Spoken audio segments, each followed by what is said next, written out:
Ayyaanni Waaqayyo Abbaa kan Ilmaa kana Hafuura Qulqulluu duuka buutota mootummaa Waaqayyoo maraaf amantoota agalgaa'ota hojjettoota hojii wangeelaaf Waaqayyoo isin waame hundumaa fi nagaan koo dachaa isiniif haa baay'atu jechuudhaani nagaa koo nagaa hafuuraa isin nan dhiyeessa. Itti aansuudhaani baroota darbe keessatti maturee biraa jala turre dhalootaa fi nama akkamiitu dhalootaa fi hidda sanyii dhalootaa hambisuu danda'a, dhaloota hubsuu danda'a kan jedhu maturee guddaa qabanneetu isarraan adeemaa turre. Gidduutti haalli tokko tokko waan adeemsisuu didanii fi gidduutti dhaabeen ture onlaayinii kan teelegiraamaa jechuudha. Daandii waasaappiidhaanii barsiisaa tureera. Haa ta'u malee amma immoo yoo jaalala Waaqayyoo ta'e daandii teelegiraama kanaanis walitti deebinaa jechuudha sagalee Waaqayyoo kanaani. Kanaan yeroo ammaa kana qabadhee isiniif dhiyaadhe tajaajilaa fi waamicha isaa kan jedhu maturee guddaa tokko qabanneetu yeroo amma immoo yeroo kana immoo yeroo Waaqni nuu kennikeetti immoo sagalee kana ilaallaa jechaadha. Innis akkas jedhaan tajaajilaa fi waamicha isaa kan jedhu maturee guddaa yommuu ta'u achi jalatti tuqaa tokko tokko jennee Waaqayyo maaliif namoota waama kan jedhu sagalee Waaqayyoo waliin ilaalla jechaadha. Sagalee kana seensa keenya godhannee Waaqayyo maaliif namoota waama isa jedhu ilaalla gaa. Kutaa kana keessatti macaafaa Hoosee raajichaa boqonnaa 2 lakkoofsa 21 hanga 22 isa jiru sagalee Waaqoo dubbifachuudhaan Waaqayyoon kadhanneetti seenna. Nan dubbisa maqaa Gooftaa Yesuusiin. Ani yeroo hundumaaf kan koo sin godhadha. Qajeelina dhugaa jaalala ho'as agarsiisuudhaan kan koo sin godhadha jedha. Waaqayyoonii in kadhanna. Guddaa si galateeffanna yaa Waaqayyo abbaa keenya gaariif qulqulluu amanamaa kan taate jiraata Waaqa lafaa sitti gammanna si galateeffanna ati gaariidha. Jaalala kee taanaan gaarii waan taateef dadhaboota waldhaalota nu waamtee fuula kee akka nuti dhaabbannu hojii keessa jajamaa akka labsinuu fi ayyaana nuu kennite maqaa Gooftaa Yesuusin galanni siif haa ta'u. Amma immoo dubbii kee barachuudhaaf fuula kee dura jirra. Ayyaanni kee nu haa barsiisu nu wajjiniin ta'i maqaa Gooftaa Yesuusin ameen. Akkas jedha kutaan kun Waaqayyo maaliif namoota waama kan jedhu maaltu dursaa ijoonti Waaqayyo inni jalqabaa waamichi Waaqayyo nama waamuuf maali isa jedhu ilaalla jecha. Kutaa kana keessatti maal jedha Hoosee raajicha boqonnaa 2 lakkoofsa 21 irraa akkas jedha. An yeroo hundumaafan kan koo si godhadha jedha. Waaqayyo maaliif namoota waama jennee gaafa ilaallu dursaa Waaqayyo hojiif nu barbaadatu hin taane Waaqayyo durseetu tajaajilatti nu baasatu hin ta'ini isa jalqabaa yeroo hundumaaf kan isaa nu godhachuudha jechuudha yaadni Waaqayyo. Tajaajilaaf namoota waama yoo jennee keenye tajaajila tokkoffaadhaatti yoo fudhanne tajaajilli jireenya namoota baay'ee macaafa qulqulluu keenya keessatti hin ilaallesi arra sirachii kana keessatti hin ilaalle namni hin ka'a hin mul'ata hin jajamaa takka ture immoo hin kufa. Yookaan hawaasuma kuffisa yookaan sabumaan kufa yookaan immoo ofuma isaati kufeetu tajaajila sana utuu dhaabuuti argina jechaadha. Utuu amantii sana dhiisu argina yookaan sana gadhiisu waan biraa keessattuu galu argina. Kuni maal jennaan Waaqayyo kaayyoon isaa inni guddaan yeroo tokkoof yeroo lama yeroo mijatuuf yeroo hin mijanne yookaan immoo yeroo nu mijatu duwwaa yeroo kabaja qabnu duwwaa yeroo namaan simatamnu duwwaa yeroo sabaratti adda qabnu duwwaa yeroo fudhatama qabnu duwwaa Waaqayyoof akka hojjennuuf Waaqayyo nu waamatu hin taa'ini inni jalqabaa ijoon jalqabaa maaliif namoota waama jennee gaafa fudhannu yeroo hundumaaf jechuun bara hundumaaf. Nam tokko mootummaa Waaqayyoo keessatti kan inni waamamu bar tokkoof bar lamaaf waamama miti jechuudha. Waggaa bara Waaqayyo umurii Waaqayyo isaa kennetti bara jireenya isaa guutuu mana Waaqayyo kee jira akka jiraatuuf inni sarara darbe immoo jireenya bara baraatti deebi'ee akka galuuf barbaada Waaqayyo nama. Kanaaf iyyuu inni jalqabaa dhannattiin yeroo hundumaa Waaqayyo wajjin jiraannutti amalattiin yeroo hundumaa Waaqayyo wajjin jiraan fedhattiin yeroo hundumaa Waaqayyo wajjin jiraannuti Waaqayyo dursee maal godhachuudha jireenya keenya yeroo hundumaaf akka jiraannuuf Waaqayyo waamicha nu waama jechaadha. Waamichi inni jalqabaa yeroo hundumaa bara hundumaa umurii guutuu akkaataatti Waaqayyo wajjin jiraachuun nurra jiru Waaqayyo dursee nu shaagalse jechuudha. Nu hojjetaa jechuudha dursine yeroo hundumaafan maal godha kan koo si godhadha jedha. Waaqayyo bar tokko bar lamaaf yookaan immoo umurii muraasa taate tokkoof yookaan lakkoofsa qabdu tokkoofiti Waaqayyo akka nu isa tajaajiluuf dibata nurra kaa'atu hin ta'in inni jalqabaa maalidha jennaan dhannattiin bara hundumaa dhannattiin yeroo hundumaa amalattiin yeroo hundumaa Waaqayyoof jiraannu dursee nuu kenna jechuudha yaa obboloota ko. Amantoonni hojjetoonni wangeelaa an ambaasaddarii wangeelaati an wangeelaaf waamame namni jedhu kamiyyuu ijoon isaanii guddaan inni jalqabaa dhanna nuttiin yeroo hundumaa Waaqayyo wajjin jiraannu. Jireenya nuttiin yeroo hundumaa isa wajjin jiraannu Waaqayyo dursee nuu kenna. Yeroo hundumaa bara hundumaa umurii hundumaa bara umurii keenya guutuu biyya lafaa kana keessa jiraannutti isaaf akka nuti jiraannuufiti isaa wajjin akka deddeebinuufiti Waaqayyo maal godha yeroo hundumaaf dhanna nuttiin isaa wajjin jiraannu nuu kenna. Waaqayyo durse isa nu barsiisa amala isaa nu barsiisa jecha inni sin ilaalla kutaa kanatti fufne maal jedha sagalichi yeroo hundumaaf hankan koo si godhadha jedhee gaafa laalu gaafa dubbatu Waaqayyo seelii isaatti seelii keenya jijjiira. Waaqayyo durse seelichi maal jennaan qajeelinaan jedhaan. Namni tokko dursee kan inni ittiin mootummaa Waaqayyootiin waamamuunsaa beekamu maali jedhannaan inni jalqabaa qajeelummaatti jijjiira Waaqayyo seelii keenya. Dhanna isaatti geeddarata Waaqayyo. Qajeelummaan yookaan qajeelinni amala Waaqayyooti. Dhanna Waaqayyooti. Eenyummaa Waaqayyooti. Yookaan immoo qaama miiraa Waaqayyo ittiin socho'uudha maaloon qajeelummaan.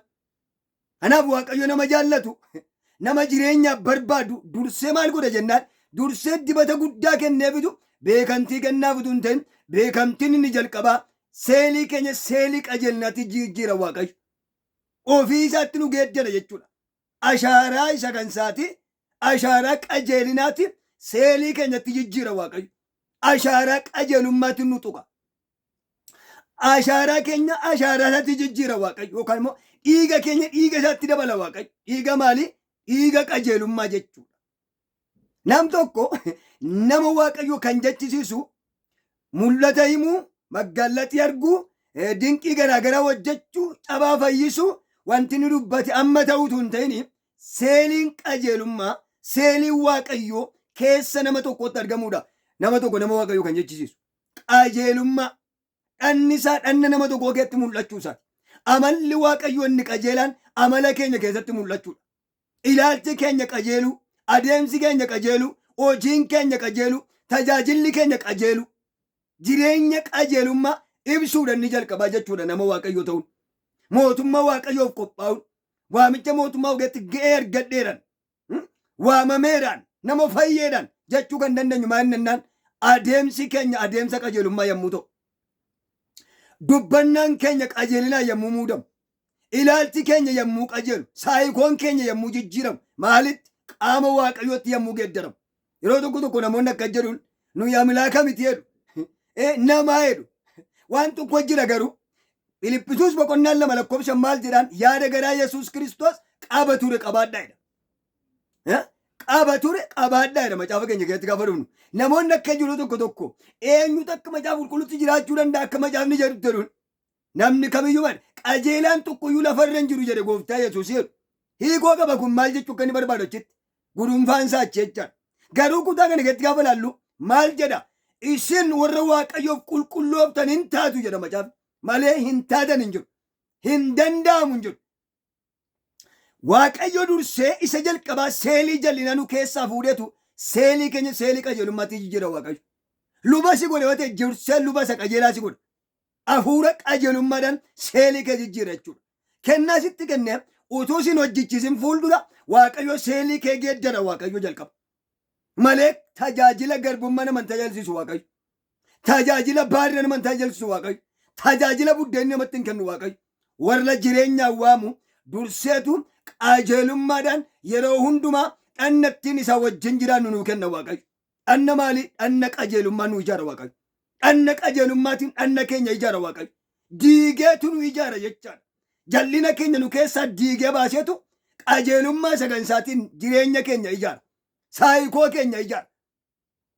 Isattiin abboota keenya irraa fudhanne isattiin abboota keenya abaabilii keenya irraa dhaallee dhufnaniti mootummaa waaqayyoo geggeessinatu hin ta'in mootummaa waaqayyoo hojjennatu hin ta'in waaqayyo durseetu seelii addaamummaa sanutti hidda sanyii keenyaa keessaa guurrannee dhufne nu keessaa buqqisee gateetu nu keessaa aramee gateetu dhanna isaatti geeddara jechuudha. Maaloo qajeelummaadhaan. Inni lammaffaan maal jedhee kaa'e kutaa kana keessatti qajeelina arge dhugaadhaan jedheen dhugaadhaan. Dhugaa jechuun raajii nuti dubbanne dhugaa ta'uu isaa miti amma danagatti. Ammuma dubbate ammuma raawwata. Waaqayyo argamuun waaqayyo wajjin jira jedhu dhaloonni keenya bara kana gam. Waaqayyo argamuu waaqayyootu wajjin jira as jira jedhu. Garuu waan tokko jira. Mul'ata himtee dhugaa ta'uu isaatu hin ta'in inni guddaan ni jalqaba seelii dhugaa of keessaa qabaachuudha. Waan tokkotu jira.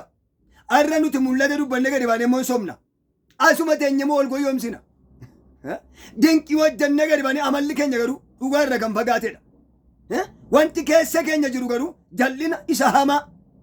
Afaan keenya duraa jiru dubbata malee afaan keenya dinqii hojjeta malee harraba keenyatu hojjeta irraa kan hafate dhanni keenya sana keessa hin jiru.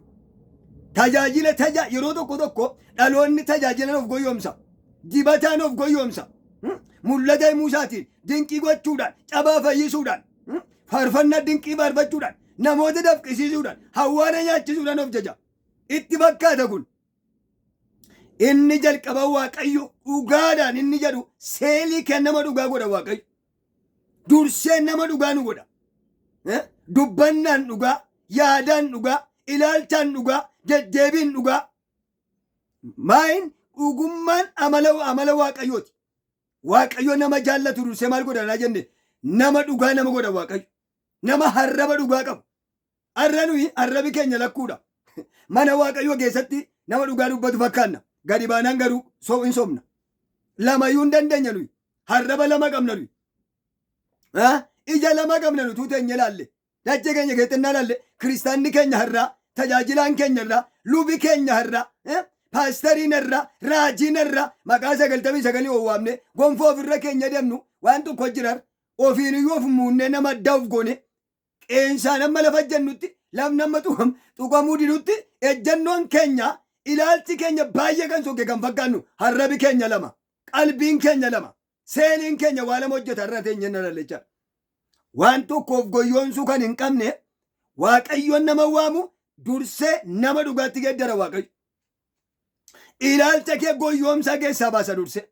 Saayikoo kee goyyoomsaa keessaa baasa durse. Fakkeessaa keessaa si baasa durse waaqayyo. Na baasa si baasa waaqayyo durse. Mootummaan waaqayyo mootummaa akkasiiti. Macaafa qulqulluu keenya naa dubbisne macaafa seeraa abbaa boqonnaa 3 Museetti gaafa mul'atu waaqayyo mee waggaa 80 leenjiseetta waggaa 40 mana barnootaatti baratte leenjii guddaa qabda muuxannoo guddaa qabda waggaa 40 immoo Yeeturoo lubicha si leenjise. Gaalati geesseetta waggaa 80 nama magee leenjeen jiru dheetu fuudheetu dibatarra ka'ee Gibxiitti mootii Gibxiitti erge miti. Musee dennaan iddoon dhaabbattu qulqulluu waan ta'e maal godhe kophee miilla keetu ofirraa baashideen barabaasoo keessattiin waggaa 40 nama fariiwwan kee turte waggaa 40 miidiyaan keessatti walii gadi shooraa turte ofirraa baashideen waan tokko beekuun gaariidha. Waaqayyo dursee shalafata keenya nurraa kuta. Waaqayyo dursee barabaasoo keenya sun addaamummaa keessa soba keenya fakkeessuu keenya goyyoomsaa keenya arra tuuteenya laalle abbaa manaa fati manaa wal goyyoomsu mana keessa. Goyyoomsaan ikkoo abbaa manaa fada manaa irra mana keessaa utuu kaanee laalle manni baay'ee nama namummaan qabu wal dhaga'uudhaaf dhugummaan wal keessa hin jiru wal shakkaa jiraata. Abbaa manaa shakkaa jiraatti haadha manaa shakkaa jiraata wal amanuun hin danda'amu maaliif ennaan dhugummaan hin jiru. Dhugummaan hin jiru. Dhugaa dubbatanii wal amansiisuun hin danda'amu har'a. Maaliif ennaan dhugaa miti kan wanti jettu. Sammuun keenya uumamaan ikkoo dhugaadha. Dhugaa hojjechuu hin dandeenyu irraa kan hafate. Kanaaf namni waan dhugaa hin amana yeroo hundumaa. Wanti dhugaan dubbatamu sammuun hin beeka. Kanaaf yeroo hundumaa namni wal amanuu hin danda'u. Maaliif sinitti fakkaata dhugummaa hin qabne sababa ta'eef. Kanaaf dursee waaqayyo kan nu barbaadu inni jalqabaan maaliif namoota amanan nama dhugaa nama godha waaqayyo. Dubbannaa keetiin nama dhugaa. Yaada keetiin nama dhugaa. Goyyoomsaan kan si keessatti hin argamne. Fakkeessaan kan si keessatti hin argamne jechaadha. Garaa kee keessa ilaallaan ati nama dhugaadha. Irri kees dhugaa mul'isa. Mootummaan waaqayyoo inni jalqabaa durseetu waaqayyoo nama dhugaa nama godha waaqayyo. Dhugummaa ofii isaatiitti nama jijjiira waaqayyo. ofii isaatiif dhugaadha. Kanaaf maal godha Waaqayyo? Jireenya keenya seelii keenya dhugaatti geeddara Waaqayyo. Yesuus gooftaadha. Galanni Waaqayyootiif haa ta'u. Mee dubbii kana keessatti of ilaalaa dhaloonni irraa kun. Dhaloonni gabaa addunyaa keessa naganu. Dhaloonni bisineesiif fiinu. Dhaloonni addunyaa kana wajjin nagaduuf ariifachaa jiru. Tiknooloojii dhugaa fiigaa jiru. Baay'ee qaroomne sammuun nu badee maraatummaa guddaa keessa jiru. Of ilaaluun barbaachisaadha. Maaliif jennaan gabaa addunyaa keenyaa nagadaa irra waan ta'eef. Gabaa gulliitti addunyaa keessaa olii gadi fiigaa irra waan ta'eef. Olii gadi jijjiiraa irra waan ta'eef. Mana abbaa godhannaan mana kadhataa jedhamee beekame manni qulqullummaa mana abbaa godhen wal qahattuu gootan jedhan bakka nagada gootaniif gabataa isaanii galagalcheedha. Mee mana qulqullummaa kana mee ilaallu. Phaawulos akka jedha manni qulqullummaa Waaqayyo dhugumaan qulqulluudha innis isinidha. Namni mana qulqullummaa Waaqayyo balleesse Waaqayyo isa balleessadha. Gabataa isaanii galagalcheedha. Kanaaf iyyuu nummarra gidduutti nu galagalchatu hin ta'in guyyaa dhumaa nu eeggataarra gabataan keenya akka galangalletti hundeen keenya lafa akka hin dhoofnetti mataan akka hin jinnetti mataan lafa akka hin dhoofnetti dhugaadhaan ijaarameera jireenyi keenya. Garaan keenya lapheen keenya dhugaan ijaarameera. Garaan keenya dhugaan guuteera. Seeliin keenya dhugummaatti jijjiirameera. Waaqayyo dhuguma si jaallatoote na jaallatoote seeliin keenya seelii dhugaa ta'a. Irri keenyas dhugaa keessi keenyas dhugaa. Kana beekuun barbaachisaadha. Inni biraan maal jedhe Waaqayyo sagalee isaatiin dursee maaliif nama waama? Jaalalaan nama waama Waaqayyo. Jaalalatti nama jijjiira. Waaqayyo maali? Jaalala. Arratuu teenya ilaalle waldaa kiristaanaa arraa keessa tajaajila arraa keessa jaalalli dhugaan jira utuu jennee ilaalle dubbii cimaadha. Utuu ofuma daalle sagalee Waaqayyootiin. Ammarra dhugaan jireenyaa kee jira jaalalli dhugaan. Jaalalli dhugaan jira. Inni akka ofii isaatitti nama laalu irra jiru jira jaalalli dhugaan. Jaalalli amala Waaqayyooti. Waaqayyo maal? Jaalala jennee darbinaan. Namni Waaqayyoof hojjetus nama jaalalaati. Nama jaalalaa. Namni waan namsi godhu akkuma jaallattu akkuma barbaadu atis kana godheedha. Macaafi seeraa macaafi raajotaa suma kana barsiisu jedhe gooftaa Yesuus. Namni erga nama jaallate deebii hamaa irratti yaadu jedhe. Arrakkoo nuyi mataa wal dhaabnee wal diignee biddan walii balleessineetu mana immoo ijaarrachuu barbaanna nuyi. Taayitaa fudhachuu barbaanna nuyi. Muudama fudhachuu barbaanna nuyi. Walii keenya mataa hin dhaabne maaddii walii keenya jissineetu luba Waaqayyoo jedhamu barbaanna. Paasterii ta'uu barbaanna mana Waaqayyoo diinne. Jireenya walii balleessine asin immoo raajii dubbanna. Jireenya walii balleessine asin immoo ergaa biraa dabarsina. Asin immoo nama beekamaa nama Waaqayyoo. Arrakkoo difirneetti guddaa keessa baane nama Waaqayyoo waliin jenne kee baane garuu dhuguma nama Waaqayyooti nuyi. Dhuguma seelii dhugaa qabnaa nuyi. Dhuguma Waaqayyoo jaalala Waaqayyoo qabnaa nuyi. Dhuguma nama jaalalaatii nuyi. Dhuguma wal jaallannaa nuyi. Dhuguma namaa yaannaa nuyi. Dhuguma obboleessa keenya yaannaa nuyi. Dhuguma obboleettii keenya yaannaa nuyi. Dhuguma amala kiristaanummaa of keessaa qabnaa nuyi har'a. Dachee keessa kan jiru jechuudha. Mee ilaala obboloonni sagalee kana yommuu dhageessan. Waaqayyo maalitti jijjiira dursee jaalalatti nu geeddara. Waaqayyo ofii isaatii jaalala waan ta'eef. Garaa jaalalaa nuu keenya dursee. Laphee jaalalaa isa dhugaa. Isa waan gaarii namaaf yaadu. Isa namarraa fayyadamuuf nama jaallatan miti. Isa nama sossoban miti. Isa nama haxaan miti. Isa lafa nama hin jirre nama kaanii namarraa nyaachuu barbaadan miti. Jaalalli namaa gochuuf nama jaallachuu. Jireenyatti nama jaallachuu. Guddina keessatti nama jaallachuu. Jireenya keessatti nama jaallachuu. Jireenya jaalalaatti jijjiira Waaqayyo. Isa jalqabaa jechaadha. Dursee malee mul'ata nuu kenna miti Waaqayyo. Waaqayyo durseetu nama jaalalaa nu godha. Maatii keenya keessaa jalqabne abbaa manaa yoo ta'e haadha manaa keessa jaalala dhugaa yaaduu danda'uu fi haadha manaa yoo taate abbaa manaa keessa jaalala dhugaa nama qabdu nama amanamtu nama amanamaa godha Waaqayyo dursee. Jireenyi keenya akkasi mana keenya keessaa jalqabne jireenya keenya keessaa jalqabneetu nama jaalalaa ta'anii argamna. Nama ofii isaa hamma dabarsee kennutti jireenya isaatiin nama jaallatu. Mul'ata gaarii namaa qabu. Nama ofii isaatii badee nama jiraachuu barbaadu. Jireenya akkasii nama qabu ta'anii argamna. Kun nama Waaqayyoo ta'uu keenya mirkaneessa kanatu. Jireenya waamicha dhugaa kee jiraachuun keenya kanaan mirkanaa'a jechaadha. Kanaaf dursee Waaqayyo maaliif namoota waama kan jedhu keessatti isa jalqabaa nama jaalalaa nu godha Waaqayyo laphee keenya bite. Jireenya keenya jaalatti jijjiira Waaqayyo. dookimentii laphee keenya keessa jiru, dookimentii garaa keenyaa Waaqayyo dookimentii jaalalatti geeddara jechuudha. Olaachisaa, wal miidhaa, wal boossisaa, asin immoo waan biraa hojjechuun hin jiru. Dafqa namaa nyaachaa, yeroo namaa gubaa, guddina namarra taa'aa, guddina namaa jibbaa, jireenya namaa balleessaa, asin immoo mana Waaqayyoo ijaaruu hin jiru. Waan akka kana dhugaarra kan fagaatedha. Har'a addunyaan keenya kanaan guutuudha. Waaqayyo gooftaan macaan nuun haa gargaaru. Inni kan biraan Waaqayyo maaliin kan isaa godhata jennee gaafa yaadnu lakkoobsa 22ffaa 2:22 boqonnaa 2:22 irraa maal jedha? Amanamummaa agarsiisuudhaan kan gosi godhadheedhaan amanamummaa. Jireenyi amanamummaa maalidha jennaan amala isaati. Waaqayyo isa jalqabaa nama amanamaa nu godhan. Nama namaafis amanamu. Nama ofiisaaf amanamu. Nama mana isaaf amanamu. Har'a bukoo baay'eetu jira tu sagalee kana of ilaalle. Baay'ee bukoodha jireenyi keenya. Bukoo bira darbee daakuudha. Bishaan hin arganne. Fagoo jirra nuti jireenya keessa. Garuu akkamatti jirra ni dhaadanna. Waaqayyo jiraanna bira dabarre. Difrennetiin keessa sokkeera. Konfidensii keenya sokkeera. Waaqa bira dabarree iddoo biraatti haasaarra nuyi. Garuu hin beeknu akka karaa gadhiifne jiru. Amanamummaadhaan. Nam tokko Waaqayyoof waamame, Waaqayyoof hojjete jechuu kan dandeenyu maalinnaan amanamummaadha. Amanamummaan amala Waaqayyooti. Namni amanamaan tokko Waaqayyoofis, mana Waaqayyoo keessattis, mootummaa Waaqayyoottis, mootummaa siyaasaa kan biyya lafaa keessattis iddoo guddaa qaba amanamaan. Namni amanamaan iddoo guddaa qaba. Kana eenyuyyuu hin kabaja. Yoo teenya ilaale seexannuun kabaja nama akka kana. In sodaata nama akka kana. Kanaaf kun maal jennaan amala Waaqayyooti amanamummaan. Waaqayyo amanamummaa nutti agarsiisatu nama amanamaa nu godha. Maaliif jennaan amala isaa fudhanna sababa ta'eef. Ani garraamiidha narraa baraa jedhe gooftaan keenya Yesuus Kiristoos. Ani garraamiidha narraa baraa. Maal barra isarraati nuyi amanamummaa baranna. Inni kan biraan maali? Hoo agarsiisuudhaan jedhen. Hoo agarsiisuudhaan kan gosi godhadha.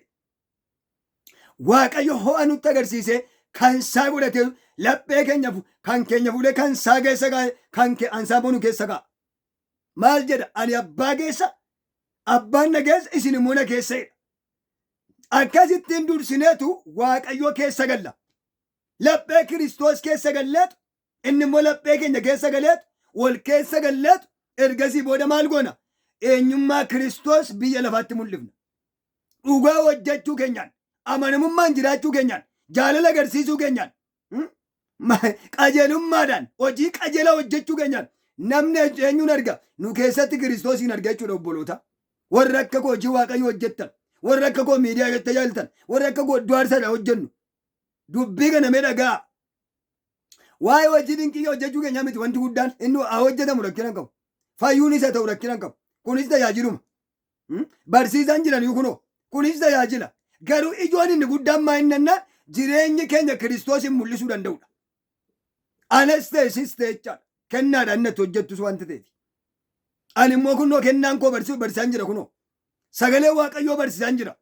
Lallabaan jira. Kadhachaan jira. Waan tokko beekuun barbaachisaadha. Mul'ata himaa irra. Garuu waan tokko dhanni guddaan nurraa barbaadamu. Dhanni keenya dhanna Kiristoos mul'isuu danda'utu murteessa. Kan koos kan keessa tajaajilli keenya kan inni gatii guddaa fudhachuu danda'u keessi keenyaaf namummaan keenya amanamummaaf ho'a jaalalaaf dhugaa qajeelina yoo of keessaa mul'ise Kiristoos maal akka ta'e eenyu akka ta'e yoo mul'iseedha bu'aan keenya inni guddaan mootummaa Waaqayyoo keessatti galma ga'uu dandeenyu jechaadha. Macaafni akkasitti nuu kaasa hubateef. Kanaaf kutaa kana keessatti maal jedhega amanamummaa agarsiisuudhaan kan kooshin godhadhadheen atis jedha ana Waaqayyoo kee bartee hin hubatteedha. Nuni Waaqayyoon barree hubachuu kan dandeenyu piroosesii kana keessa dabarreetu adeemsa kanaan dhufne Waaqayyoon barra. Malee saayinsii adeemsa doktiriinii waldaa kiristaanaa adeemsa barnoota isheen amantii kiristaanaa yookaan cuuphaa ji'a ja'a barsiiftee isa isheen eebbiftu kana miti kan mootummaa wanti nama fidu. Kana beekuun barbaachisaadha. Adeemsa qaba mootummaa Waaqayyoo. Ji'a ja'a amantii kiristaanaa barattee ji'a ja'a duuka mootummaa barattee waggaatti waan lama fixxeetu isa booda eebbifamtee tajaajilatti darbitee miti ati Waaqayyoon beektu. Sagalee Waaqayyoo keessatti geeddaramuudhaan seeliin kee keessatti jijjiiramuudhaan keessi kee keessatti geeddaramuudhaan ijaarsi jireenya keeti ijaarsa haaraa ta'e ijaaramuudhaaniti waaqayyoon barra obboloota. Barta obboleessaa obboleetti. Akkasittiin waaqayyoon beenna. Atis ana waaqayyoo kee barte hin hubattaa'edha. Ni hubattaa naanii jedhan.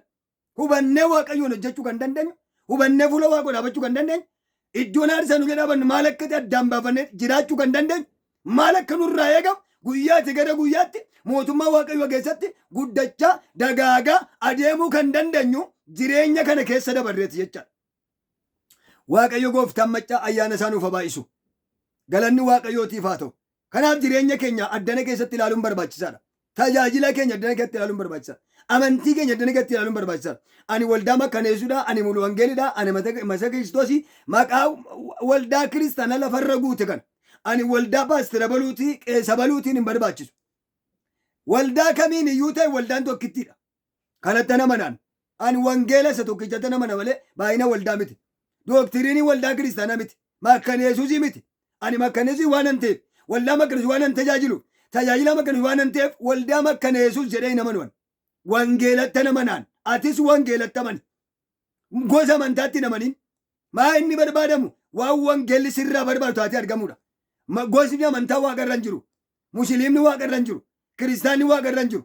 Joobaan waaqarra hin jiru. Waaqeffataan waaqarra hin jiru. Biyya waaqarraa waa lama duwwaa jira. Sihoonii fi sihooltu jira. Jireenya biraa gaannamtu jira. Kanuma lamaan malee homtuu hin jiru. Arra maaltu irraa sirraa eegama. Waan macaafni qulqulluun ta'u jedhu taanee argamudha. Akkaataatti macaafni qulqulluun adeemu jedhutti adeemnee argamudha malee maqaan amantaa nu fayyisu. Maqaan cuuphaa nu fayyisu. Gosa garaa garaan meeqoof dubuun nu fayyisu. Zayitii dhuguun nu fayyisu. Foon kee yoo fayyise malee lubbuu kee hin fayyisu zayitii dhuguun. Kana beekuun barbaachisaadha. Bishaan dhuguun sin fayyisu. Dhaloonni irraa bishaan dhuga wangeela dhuguu dhiise. Sagalee waaqayyoo mana isaa keessa nyaachuu dhiise. Waan meeqa hojjeta. Amma yommuu dubbii kana dhageessan inni mormaadha jechuu akka hin jennesin. Waan tokko isinitti nan barbaada. Gooftaa Yesuus Kiristoos waan tokko dheen dhanna gabaan keessan waan seerri dhanna gabaa eegu waan eessisu waa hin eenneef gatiin qabu jedhen. Nu maqaa Yesuusii waan hundumaa hojjechuu dandeenya. Garuu waan tokkotti kan amanuu qabnu sagalee waaqayyootiin jijjiiramuudhaan jireenya biraatti galla. Dubbii waaqayyoo nyaachuudhaan liqimsuudhaaniti jireenya bara biraatti galla. Sagalee isaa ergee isaan fayyise boolla du'aa keessaa isaan baase macaafni. Malee waan garaagaraa kana bukkeedhiin isaanirra waan meeqa siyaasiin finne ittiin dhaloota sammuu dadhabsiinu kana mitiin waaqayyoo jiru. Dubbii waaqayyoo nyaadhaa.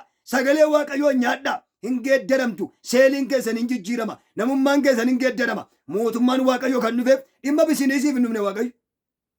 Yesuus Kiristoos nama ta'e foon uffatee lafarratti gidiraa arguu kan dhufe Isaayyaas 53 waa'ee gooftaa Yesuus kan inni kaa'u gidiraa kan hundumaa kan inni raajame waa'een isaa dookimenterii ta'e taa'ee fi waa'ee bisinesii lafarraa miti. Ija kee akkati bisinesii lakkaa'amtu nan barbaadan. Bisinesiin keenya guddaan jireenya bara baraati. Mootummaa waaqayyooti. Anachittan si agarsiisa. Akka koo mootummaa waaqayyoo kan barbaaddu sagalee waaqayyoo dubbii waaqayyoo qajeelfama sagalee waaqayyoo qabaddu adeemi hin geeddaramta. Mootummaan waaqayyoo jireenyi bara baraa kan kooti kan keeti. Waaqayyoo ayyaana nuuf haa baay'isu eebbisaa nu wajjin haa ta'u maqaan waaqayyoo eebbifamu. Yeroo itti aanutti matureetti wal agarru asuma jalatti maal jenna tokko jennee yookaan dhugaa tokkoffaa araara isaa fudhatanii waaqayyo wajjin tokkummaan akka jiraataniif kan jedhuun wal argina. Waaqayyo gooftaan maccaa ayyaana isaa nuuf haa baay'isu. In kadhanna. Guddaa si galateeffanna yaa Waaqayyo abbaa keenya gaariif qulqulluuf amanamaa kan taate Elshaadaay Waaqa hundumaa dandeessu maqaa gooftaa Yesuusin galanni siif haa ta'u. Ati gaariidha. Gaarummaan kee bara baraani warra waamtee qulqulleessuudhaaf inni warra waamee hin qulleesse warra qulleesse immoo ulfinaan ga'e jedhe barreeffamee jira. Ati kan nu waamtu dursitee nu qulleessita. Jireenya keenya ijaarta. Jireenya keenya jijjiirta. Dhaabbannaa keenya jijjiirta. Sagalee isaa erga isaan fayyise boolla du'aa kee isaan baase akkuma jedhu dubbiin kee sagalee nama isinitti dubbate kanaan qullooftaniittu akkuma dubbiin kee maqaa Yesuusiin sagalee kana kan dhagaan dubbii kana kan dhagaan bakkaaf iddoo jirani kan jijjiiraman haa ta'an jireenyi isaanii kan geeddarame haa ta'u namummaan isaanii si keessatti kan geeddarame haa ta'u dhiigi isaanii dhiiga itti kan geeddarame haa ta'u foon isaanii foon keetti kan geeddarame haa ta'u. jireenyi keenya si keessatti haa geeddaramu, hafuurri keenya si keessatti haa geeddaramu, namummaan keenya si keessatti haa geeddaramu, dhiigni keenya dhiiga keetti haa geeddaramu, mul'anni keenya mul'ata keetti haa geeddaramu, keessi keenya namummaan keenya maqaa Yesuusiin kan geeddarame haa ta'u, sagalee keetiin nu geeddari, dubbii kee kanaan nu geeddari, fayyuun nurra jira. Addunyaa keessa, amala addunyaa keessa, saayikoo addunyaa kanaa keessa, bara torbaffaa kana keessa, bara gowwoomsaan guute, bara akkasumaan guute, bara dhibaa'ummaan guute, bara akka kanaa keessa maqaa Yesuusiin ibidda keen qabii nu baasi, sagalee keen tuqii nu baasi, harka keen qabii nu baasi, qabduu ibidda hafuura kee qulqulluun, qabduu sagalee keetiin maqaa Yesuusiin keessaa nu baasi. Ayyaanni kee nu wajjin haa ta'u, eebbi kee nu wajjin haa ta'u, sagalee kanaan jabeessi nu dhaabi, dubbii kanaan cimsi nu dhaabi. Waaqayyo qulqullu, sagaleen kee nuuf haa ifu, dubbiin kee nuuf haa ifu, iji keenya haa banamu, gurri keenya haa banamu, jireenyi keenya haa hiikkatu, karaa hundumaan nama haaraa nu godhi. Galanni guddaan siif haa ta'u.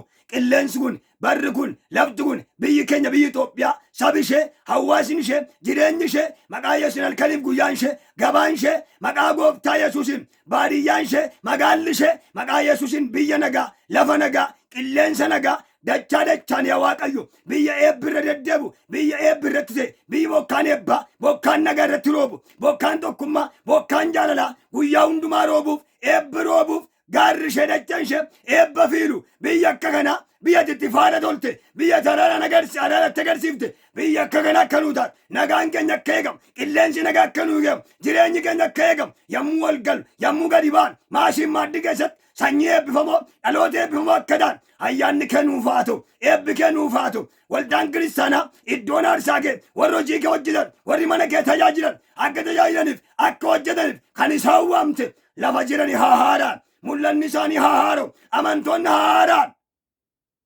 hafuura haara'umsaan, hafuura jaalalaan, hafuura tokkummaan, hafuura dhugummaan, hafuura amanamummaan, hafuura waan guuteen maqaa Yesuusiin waldaa kiristaanaa jijjiiri, waldaa kiristaanaa dhaabi, waldaa kiristaanaa haaromsi. Jireenyi tajaajiltoota, jireenyi amantoota, olii amma gaditti sinoodosiin ishee, sabakaan ishee, maqaa Yesuus Kiristoosiin waldaan amantoota kanaa jalqabee maqaa Yesuusiin hafuura jaalalaan, hafuura tokkummaan, hafuura amanamummaan, hafuura dhugummaan, hafuura ho'aan waldaa kiristaanaa kee guuti, saba kee haaromsi, saba kee jajjabeessi. Galanni siif haa ta'u. Galgala keenya nu toshi, butama duraa keessa isa jalqabaa, warra jalqabaa godhi nu kaa'e, jireenya bara baraan nu qopheessi, maqaa gooftaa Yesuusiin. Ameen. Nagaa Waaqayyootiin tura.